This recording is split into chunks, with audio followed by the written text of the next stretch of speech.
तो नमस्ते मेरे भाइयों और भाभीयों।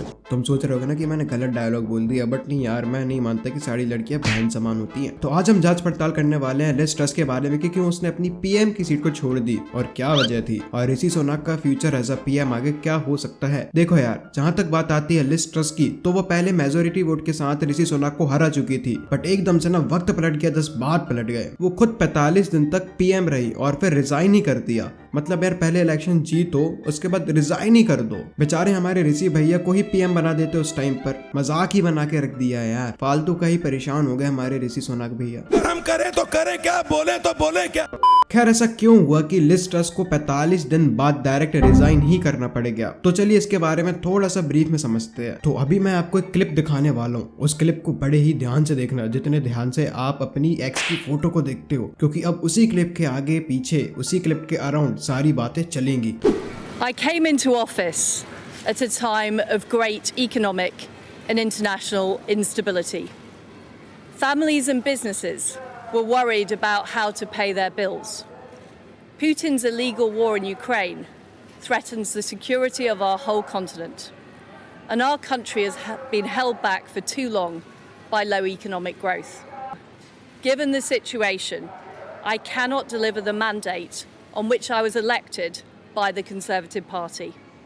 I have therefore spoken to His Majesty the King to notify him that I am resigning as leader of the Conservative Party. तो यार guys देखो, सबसे पहले तो हवस से बाहर निकलो। मुझे भी पता है कि मैडम जी सुंदर है, पर हमेशा दिमाग को टांगों के बीच में रखना जरूरी नहीं है। तो जिस टॉपिक के बारे में वीडियो है उस पर फोकस करो यार। तो इस क्लिप से हमें ये समझ में आता है कि लिज ट्रस को जिस वजह से पीएम बनाया गया था, वो वही काम करने में असफल थी, और उसने ये खुद भी बोला है कि उसकी ड्यूटी थी मैंडेट प्रोवाइड करना, जिस वजह से वो इलेक्ट हुई थी। बट अब वो चीजों में पूरी तरह से असफल रही। मतलब मैडम ने हाथ खड़े कर दिए कि मुझसे तो नहीं हो पाएगा, आई एम सॉरी बाबू। अब ये बात जिन लोगों को हिंदी में समझ में नहीं आई, मैं उनको इंग्लिश में समझा देता हूँ, क्योंकि हमारा भी काम है स्क्रिप्ट को थोड़ी सी और लंबी बनाना। She was not able to deliver the mandate she was elected for। तो यार शायद इस एक छोटी सी इंग्लिश की लाइन की वजह से 10 सेकंड तो खींचे जाने चाहिए स्क्रिप्ट के।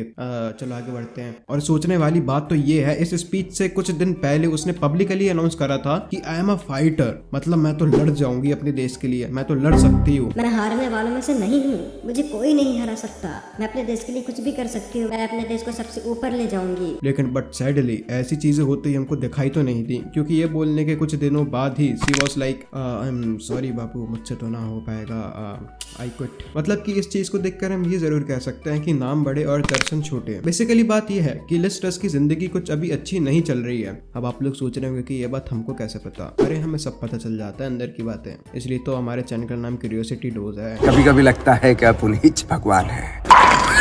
उसने जितने भी प्लान्स बनाए थे द अनफंडेड टैक्स कट्स के लिए, वो सारे फेल होते हुए दिखाई दिए और क्रैश होने लगे। लिज ट्रस ने और भी बहुत गलतियां की अपने 45 दिन के पीएम स्पैन में। तो चलो जरा उन गलतियों पर थोड़ा सा प्रकाश डालते हैं। अरे नहीं, वो गांधी जी का 1947 वाले क्वेश्चन जैसा प्रकाश नहीं, सही का प्रकाश डालने वाले हैं। तो भैया प्रकाश डल जाओ उनकी जिंदगी में।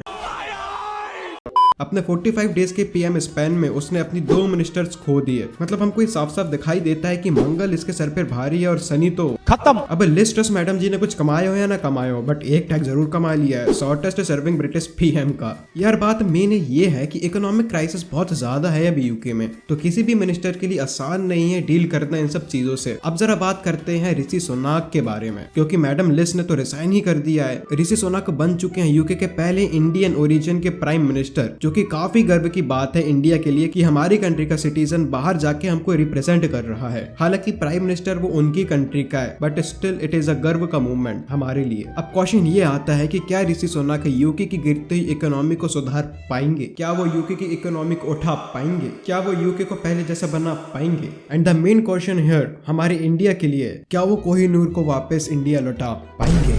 डिस्क्लेमर, ये जो लास्ट वाला क्वेश्चन था ये सिर्फ एंटरटेनमेंट के लिए था, ठीक है? तो प्लीज कोई भी कंप्लेंट मत करना, क्योंकि मुझे अरेस्ट नहीं होना। और हाँ, क्वेश्चन एक और, क्या यूके की सिटीजन्स ऋषि सुनक को एक्सेप्ट कर पाएंगे? देखो, ऋषि सुनक ने यूके के head of the state king Charles III से बात करी हुई है और ऋषि भैया को उन्हीं के द्वारा ये पीएम की पोस्ट मिली हुई है। ऋषि सुनक पास्ट में यूके के एमपी भी रह चुके हैं, तो उससे ये तो साबित होता है कि ऋषि भैया काफी एक्सपीरियंस्ड हैं और अब पूरे यूके का भार उनके ऊपर है और पूरा यूके अब उन पे डिपेंडेंट है इकोनॉमिक वाइज। एंड अगर ऋषि सुनक कामयाब होते हैं यूके की इकोनॉमी को ठीक करने में तो उनके लिए एक बहुत ही बड़ी अचीवमेंट होगी एंड वो उससे यूके की पॉपुलेशन का ट्रस्ट गेन कर पाएंगे एंड मेजोरिटी लोग उनको एक्सेप्ट करना शुरू कर देंगे एंड सपोर्ट करेंगे। यूके की कंजर्वेटिव पार्टी में ऋषि सुनक को 100 एमपीज ने सपोर्ट करा था एंड बाकी बच्चे कुछ एमपीज थे जिनको हद से ज्यादा ऑब्जेक्शन था, बट सैडली वो कुछ भी नहीं उखाड़ पाए हमारा ऋषि सुनक का, क्योंकि 100+ एमपीज तो छोड़ दो, 100 एमपीज तक नहीं थे ऋषि सुनक के अपोजिशन में। तो इसी तरह ऋषि सुनक को चूज करा गया था पीएम बनने के लिए।